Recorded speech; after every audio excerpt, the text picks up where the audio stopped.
இன்னைக்கு இந்திய சினிமா இந்தியாவையே தலைகீழா மாத்துற அளவுக்கு வளர்ந்திருக்கு. உச்ச நட்சத்திரங்களுக்கு வெறிகொண்ட ரசிகர்கள் இருக்காங்க.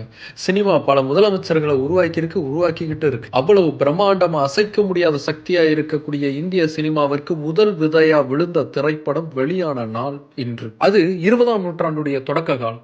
ஏதாவது பெருசா சாதிக்கணும்னு பம்பாயில ஸ்பார்க்கோட சுத்திட்டு இருந்தாரு 40 வயசான ஸ்மார்ட்டான ஒருத்தர். அப்போது லைஃப் ஆஃப் கிரைஸ்ட் அப்படிங்கிற ஒரு சைலண்ட் திரைப்படம் பம்பாய் வீதிகள்ல இருந்த தியேட்டர்களை ரிலீஸ் ஆகி சக்க போட்டுக்கிட்டு இருந்துச்சு. அதை பார்த்து இன்ஸ்பயர் ஆகி லண்டனுக்கு போன நம்ம ஹீரோ அங்க ஃபில்ம் மேக்கிங்கான 2 வார ட்ரைனிங் எடுத்துக்கிட்டு இந்தியாவுக்கு வந்து சினிமா எடுக்கிற முயற்சியில இறங்கினார். கேமரால இருந்து டிஸ்ட்ரிபியூஷன் வரைக்கும் தேவைப்படுற எல்லா எக்யூப்மெண்ட்டையும் இம்போர்ட் செஞ்சு வேலை செய்ய ஆரம்பிச்சார். அப்படி அவர் எடுக்க போற அந்த முதல் திரைப்படத்திற்கு அவர் தேர்ந்தெடுத்த கதை ஹரிச்சந்திர புராணம். அவர்தான் கதை, திரைக்கதை, வசனம், costumer, makeup man, production designer, எடிட்டர்னு எல்லா வேலையும் பார்த்தார். அந்த படத்துல நடிக்கிறதுக்கு நடிகர்கள் வேணும்னு விளம்பரம் பண்ணப்போ ஹீரோனா நடிக்கிறதுக்கு எந்த பொண்ணுமே முன் வரல. அண்ணா சாலுங்கேங்கிற ஒரு ஆண் நடிகரையே பெண் வேடமிட்டு நடிக்க வச்சு 6 மாசங்கள்ல படத்தை முடிச்சு தியேட்டருக்கு கொண்டு வந்தாரு நம்ம ஹீரோ. ரிலீஸ் ஆன நாள்ல இருந்து படு சக்சஸ்ஃபுல்லா பட்டையை கிளப்பிச்சு அந்த படம். இப்படி இந்திய மண்ணில இந்தியர்களாலேயே உருவாக்கப்பட்ட ஒரு முழுநீள திரைப்படத்தை முதலா உருவாக்குன அந்த ஹீரோவுடைய பெயர் தாதா சாஹேப் பால்கே. அவர் எடுத்த அந்த முதல் முழுநீள மௌன படம் தான் இந்திய சினிமாவிற்கு முதல் அச்சாணியா மாறுச்சு. அதனாலதான்